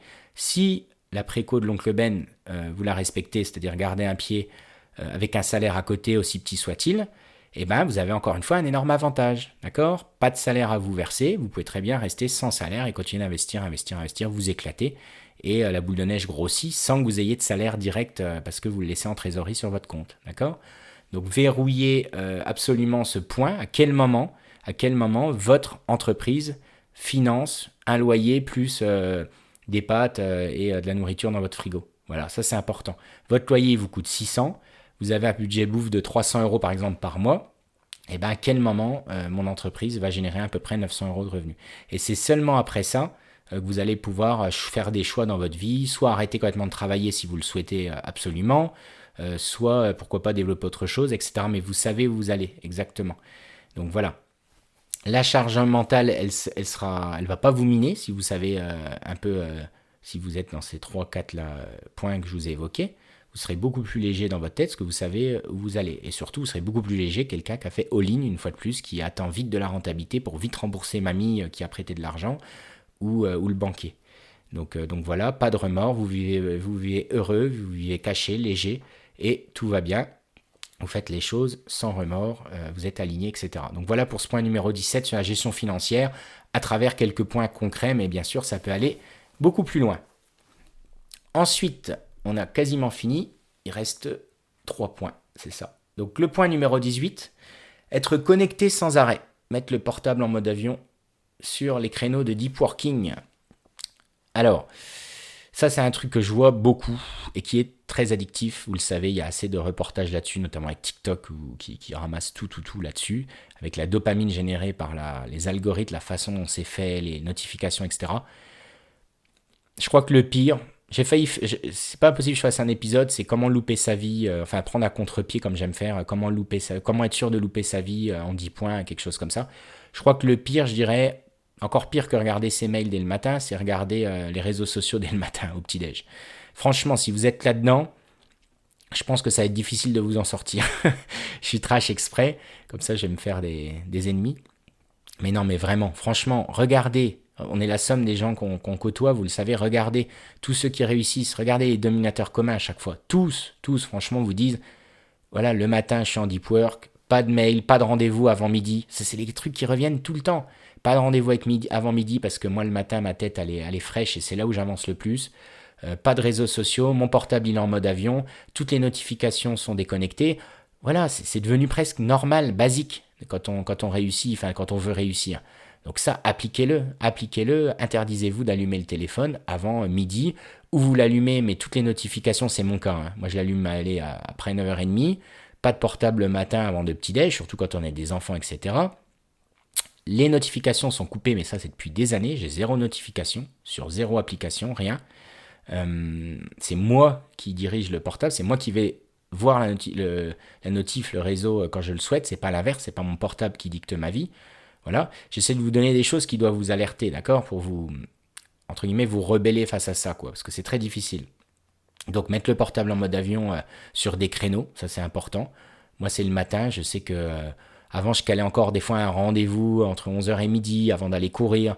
Mais je le fais même plus. Je préfère batcher l'après-midi, me rendre encore plus désirable et du coup sélectionner encore plus les gens avec qui je vais accorder un entretien. Ça, c'est important aussi, hein, de serrer de plus en plus la vis, enfin le filtre, etc. Donc voilà, moi-même, je continue de progresser dans ce sens, en tout cas. Je ne vais pas dans l'autre sens. Et surtout, les emails. Alors ça, même dans l'entreprise, j'avais souvent malheureusement des débats là-dessus, c'est là que je me dis que des fois c'est stérile avec les gens qui veulent pas progresser. C'est des gens qui se convainquent encore que le check de leur email le matin quand ils arrivent est vital pour leur entreprise et pour leur activité dans l'entreprise. J'ai essayé de résumer en une phrase. Et ça, c'est impressionnant. Soyons humbles pour le coup, soyons humbles. Mais franchement, quand vous êtes en vacances, alors vous faites comment ? Bah forcément, si vous êtes en vacances, vous regardez aussi vos mails, mais enfin, c'est une catastrophe. Si vous estimez que c'est si important que ça, franchement, il y a un problème. C'est impossible. Je veux dire, ou alors, il faut que ça soit un outil de travail au sens, je ne sais pas comment dire. Parce qu'on va trouver des excuses. On va me dire, ah oui, mais regarde, on reçoit le matin tel truc. Bah oui, mais comment je peux l'avoir autrement que par mail, cette chose-là, cette information ? Et bien souvent, bah, si c'est pas par mail, c'est les collègues. Vous allez me dire, bah oui, mais le collègue, on est bien content qu'il se connecte. Bah ouais, bah moi j'assume le fait que je crée une inertie dans le check de mes mails, le fameux inbox 0, le fait d'être à 0 dans ses mails, 0 non lus. C'est profiter du café, des 5 minutes du café du matin pour que les collègues vous donnent 90% des informations. Ça, c'est un truc que j'ai appris grâce à des gens d'expérience qui avaient une inertie vraiment dans les mails. Ça me rendait fou d'ailleurs, des fois, quand j'étais plus jeune. Et en fait, l'inertie créée, elle est vachement intéressante. Et pour ça, il suffit de le voir quand vous rentrez de vacances. Le temps alloué à chaque mail, il est bien inférieur au temps que vous passez en temps normal quand vous n'êtes pas en vacances. Donc vous voyez, quand vous laissez une petite inertie de quelques jours à vos mails, vous allez voir qu'il y a plein de sujets que vous allez balayer beaucoup plus vite parce qu'un tel vous en a parlé, parce que vous allez traiter en direct, etc., etc. Et vous êtes, encore une fois, plus malin que les autres dans les 5% des personnes les plus malignes, on va dire, smart de notre société. Donc laissez les autres se noyer dans leur crasse, gérer leur mail jusqu'à 10h le matin, le portable à table pendant le petit-déj, et vous tracez votre route parce que c'est le matin que vous êtes le plus efficace, ce qu'on appelle en deep work, concentré, etc., quoi. Passer trop de temps sur les réseaux sociaux, bah pareil, en n'en parlons même pas. Alors LinkedIn, un petit clin d'œil forcément parce que ça me fait toujours rire, mais honnêtement, comment, si vous n'avez pas quelqu'un qui écrit pour vous, comment on peut avoir une vie successful, que ça soit financier ou pas financier, même dans sa vie, dans son équilibre, et écrire 2 posts, 3 posts par jour. Expliquez-moi comment c'est possible. Même quand on aime écrire, c'est pas possible. Quand bien même on aime écrire, mais il y a des jours il fait beau, on a envie d'aller chez des amis. Si on a une vie épanouie, on a envie de, je sais pas, d'aller à la pêche, d'aller boire des coups, on peut dire boire des coups avec des amis, etc. Je veux dire, très franchement, aujourd'hui un entrepreneur à son compte, qui passe ses journées quasiment sur LinkedIn, quand on voit le temps que ça prend en plus, et pour ça, il faut créer du contenu pour le comprendre, je veux dire, il y a un problème quelque part. Il y a de fortes chances que si vous grattez, que vous avez l'information, que vous arrivez à avoir l'information, il y a de fortes chances qu'il y ait un business qui ne fonctionne pas. Franchement, ça va déplaire à certains, mais faites-le. Je veux dire, pire encore, même quand bien même vous ayez beaucoup de clients et que vous passiez du temps sur LinkedIn, il y a de fortes chances que vous soyez en retard sur la délivrabilité du travail pour votre client. Ou alors que vous allez délivrer moins que ce que vous avez promis. Et n'oubliez pas, je vous ai dit, il faut faire l'inverse, il faut délivrer toujours plus que ce que vous avez promis. Franchement, mettez-vous à la place de vos clients. Je dis ça parce que je le vois avec des freelances. Je veux dire, ils sont satisfaits à 7 sur 10 sur ce qu'ils vous ont fourni. Et vous les voyez écrire 3 fois par jour des articles sur LinkedIn. Qu'est-ce qu'on pense, nous, en tant que clients? Ça, on vous le dit jamais, ça, dans les podcasts. Qu'est-ce qu'on pense? Forcément, les podcasteurs sont souvent des infopreneurs, etc. Parce qu'ils veulent vous vendre leurs services, etc. Mais je vous le dis, parce que c'est quelque chose qu'on voit. J'en parle avec des amis, mais j'ai plein d'amis qui sont, pour pas dire la majorité, qui sont pas sur LinkedIn et qui sont successful. Mais ils passent même pas 5 minutes. Ils allouent même pas 5 minutes de temps de cerveau, comme ils me disent d'ailleurs souvent, à LinkedIn. Je rappelle, je m'amuse toujours avec le Thibault Louis parce qu'il me fait toujours rire sur LinkedIn. C'est un chic type, il n'y a pas de doute là-dessus. Mais c'est marrant parce qu'il est obligé d'entretenir toujours sa machine de. Parce que c'est ce qu'il fait vivre, sa communauté. Donc il est dans cette tourmente. De toute façon, il ne peut plus en sortir. Il peut plus en sortir parce que c'est ce qu'il fait manger à la fin du mois, c'est ça. Donc il est obligé de donner du love, de la dopamine à ceux qui le suivent. Et ceux qui le suivent, c'est des gens qui se cherchent, qui sont potentiellement perdus et qui se cherchent. Donc ils ont besoin d'être nourris de ça. C'est évident, mais automatiquement, le temps que ce jeune passe à écrire sur LinkedIn, c'est du temps où il ne crée pas entre guillemets, de valeur pour lui-même. Il va créer de la vanity métrique, là, du plaisir court terme, grâce à de la dopamine, grâce aux notifications. Alors oui, il met en application tout un tas de trucs, et c'est très bien. Mais encore une fois, quand on écrit 2 à 3 posts par jour, qu'on ne me fasse pas croire, et pourtant Dieu sait que j'écris vite, j'ai écrit des milliers, des centaines d'articles, etc. en référencement dans toute ma vie, et puis de passion, pas juste pour être payé ou pour le travail. Ça prend du temps, quand on fait bien les choses, ça prend du temps, il y a une veille derrière, il faut lire, etc. Je veux dire, personne ne peut me dire, ah oui, moi je passe ma journée sur le portable à écrire, je me sens super bien, super épanoui. Non, voilà. Donc voilà, attention à ça, ça ne veut pas dire qu'il ne faut pas y aller. Y aller ponctuellement, c'est important pour son branding, donc sa marque personnelle, mais de là à faire 2 à 3 articles par jour, je pense que ça peut être très dangereux. Voilà. Donc attention à tout ce qui vous donne de la gratification court terme. On est dans une société court-termiste, on veut de la gratification et c'est pour ça qu'on est sur les réseaux sociaux. Si on n'a pas la gratification qu'on attendait dans son entreprise, on va la chercher sur les réseaux. Et voilà pourquoi c'est un gros danger selon moi pour les entrepreneurs qui passent du temps sur LinkedIn, parce que c'est pas la vraie vie. C'est exactement comme quand vous allez sur du porno, vous n'y connaissez rien, c'est pas la vraie vie. Donc ça dope, on pense que c'est la réalité, et vu qu'on n'arrive pas aux prouesses qu'on a vues à la télé ou sur LinkedIn, on est frustré. Et donc ça entame un mal-être qui est assez néfaste et qui clairement va mettre en péril votre entreprise. Voilà, j'espère pas être trop trash, mais voilà, c'est ce que je pense et ce que j'ai vérifié. Point numéro 19, l'inertie des devis et des factures mélangées au délai de paiement. Alors ça, c'est un gros sujet. Gros sujet. Moi, j'ai pas complètement encore hacké le game là-dessus. Allez, je dirais 90% du temps, j'arrive à imposer mes règles à mes clients là-dessus. 90%, pourquoi? Parce que je me rends compte encore que quand je fais un peu le beau avec mon interlocuteur qui est une administration telle qu'elle soit, en fait, je ne peux pas être payé avant la prestation, parce qu'ils ont des modes opératoires avec, je ne sais plus comment ça s'appelle, en ligne, là où on envoie... je sais plus comment que c'est, Cospirit ou Cockpit, je sais plus. On met sa facture en ligne, on est payé à 30 jours. Enfin bref, c'est une hérésie et des fois je suis à 2 doigts de laisser tomber, mais ça m'embête pour le client qui lui n'y est pour rien, c'est-à-dire mon interlocuteur direct. Mais tout ça, vous avez compris, c'est que je ne suis pas une banque. Dites-le, je ne fais pas de crédit, je ne suis pas une banque. L'entreprise qui vous paye à 30-40 jours, ciao. Alors je sais que c'est dur au début, c'est un sujet un peu sensible, mais n'oubliez pas, là on est dans la partie après 3, 4, 5 ans d'existence. Si vous avez mis en application tout ce qu'on a vu avant, vous n'avez pas de problème de trésorerie. Si vous avez un tiers de votre chiffre d'affaires annuel sur votre compte, vous n'avez pas de problème de trésorerie. Donc à un moment donné, faites les choses, soyez payé au moment de la commande et pas après la livraison du produit ou du service. Faites-vous payer avant, il n'y a pas de mal à ça. Moi, j'y arrive. 9 fois sur 10, comme je vous l'ai dit, j'y arrive. C'est-à-dire que 9 fois sur 10, en faisant le forcing, j'y arrive. Et même quand elles sont obligées de faire d'une manière, eh ben, c'est mon interlocuteur qui va, entre guillemets, tricher un peu, être sur la corde pour pouvoir me payer avant parce que je l'ai exigé, parce que surtout ils veulent absolument mon produit. D'où l'intérêt d'être sur une niche, d'être en situation de monopole. Et tout se réunit, d'accord ? Mais attention, le devis c'est pareil. Les devis, à un moment donné, le nombre de fois on m'a dit il me faudra un devis pour ma comptabilité. Ben non, à un moment donné, en fait, tu mets tous tes articles dans ton panier, tu fais une copie d'écran et t'as ton devis. Si t'as besoin d'avoir, je sais pas quoi, le numéro de tirette, machin, écoute, je te le rajoute, je fais une copie d'écran, je te mets le tirette. J'exagère un peu, après il y a d'autres moyens intermédiaires, mais les devis, ça prend du temps. Les devis, ça prend du temps. Les gens, c'est des touristes.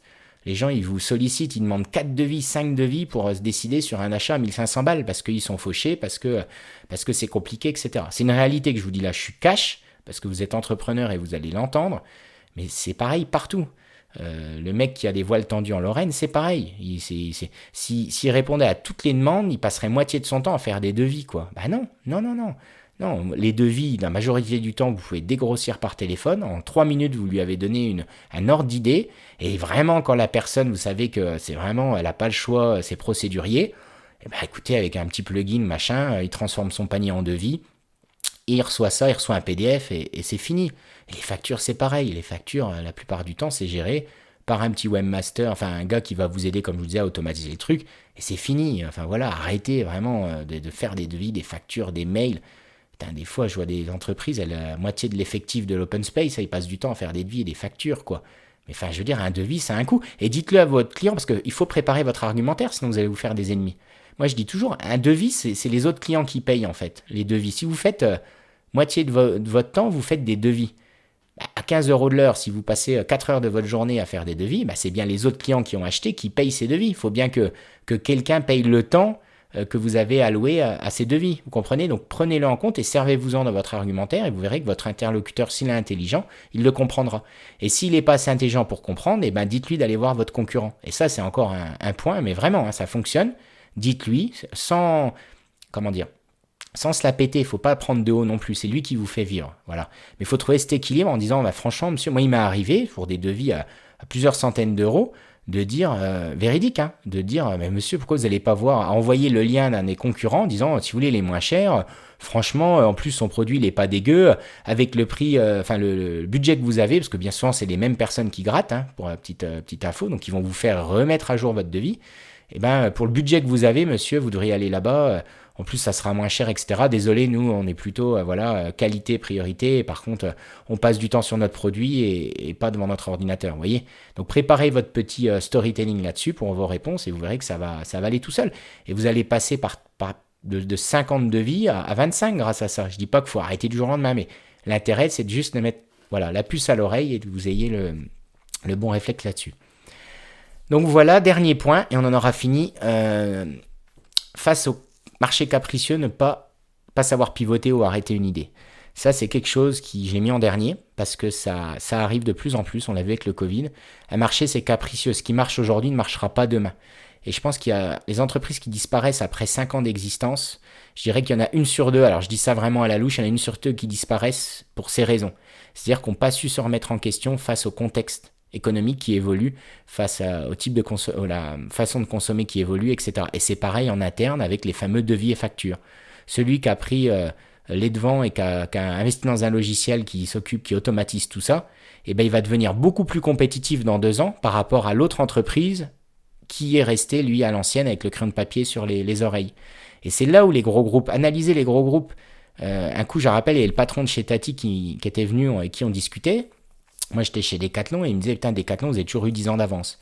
Et le jour où je lui ai montré qu'on travaillait tous sur téléphone portable, à l'époque, on était des ovnis, on avait tout, on avait accès aux chiffres du monde entier sur téléphone portable, et c'est pareil d'ailleurs chez Weldom, le Roi Merlin, enfin toute la team de famille Mullier, là. Et ben, il me disait, waouh, là je viens de me rendre compte que vous avez 20 ans d'avance. Bon, j'ai montré les détails avec quoi on avait accès, avec les RFID, le fait qu'on invente rien en 2 secondes, alors qu'ils inventent rien encore au crayon de papier, qu'ils avaient encore des intérims qui payaient 50 intérims tous les trimestres pour faire un inventaire de nuit comme on l'a connu dans le passé. Enfin voilà, donc ils se sont dit, waouh, et ben voilà. Je serais curieux de voir le compte d'exploitation de Tati France, je sais même pas d'ailleurs s'il existe encore, désolé, c'est pas ma cam, et celui de Decathlon, quoi. Hein, donc voilà. Donc savoir pivoter au bon moment, c'est important. Arrêtez de vouloir continuer de vous obstiner à pisser contre le vent, comme je dis.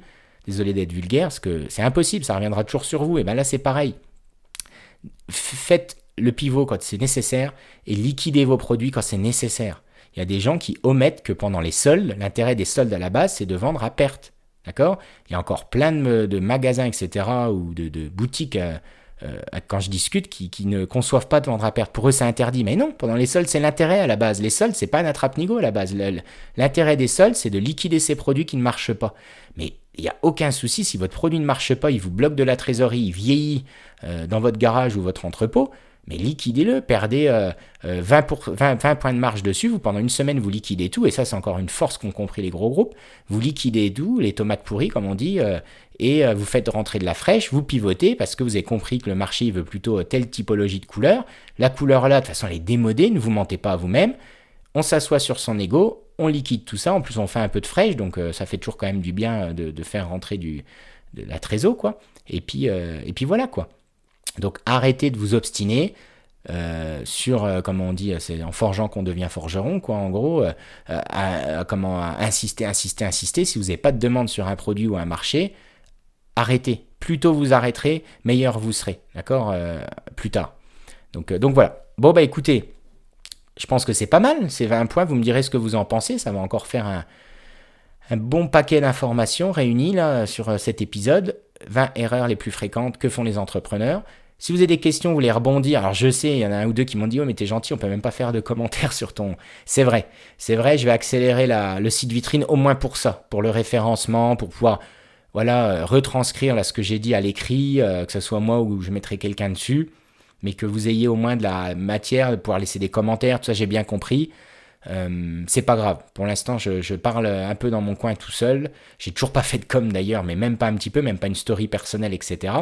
C'est pas grave, c'est mon exercice à moi ça m'éclate. Donc voilà, donc les moyens de me contacter, c'est toujours pareil, c'est aller LinkedIn, parce que nom, prénom, vous me trouverez. Sur Instagram, donc c'est Oncle Ben avec 3 N de mémoire. Donc c'est ma petite vie, au potager, etc., en train de faire du sport et compagnie, mais j'ai pas de souci avec ça. On y voit même mes enfants. Et pour l'instant, c'est à peu près tout. Et puis je vous dis dans les commentaires, alors je crois que sur Apple Podcast, on doit pouvoir laisser des commentaires. Vous arriverez, de toute façon, quand on veut, on arrivera à me contacter. C'est Benjamin Clerget, j'ai assez de sites et compagnie de business pour que vous tombiez sur moi. Et si c'est pas moi qui réceptionne votre message, on me le transférera, donc il n'y a pas de souci là-dessus. Allez, je vous dis à bientôt. Et bonne soirée, bon week-end.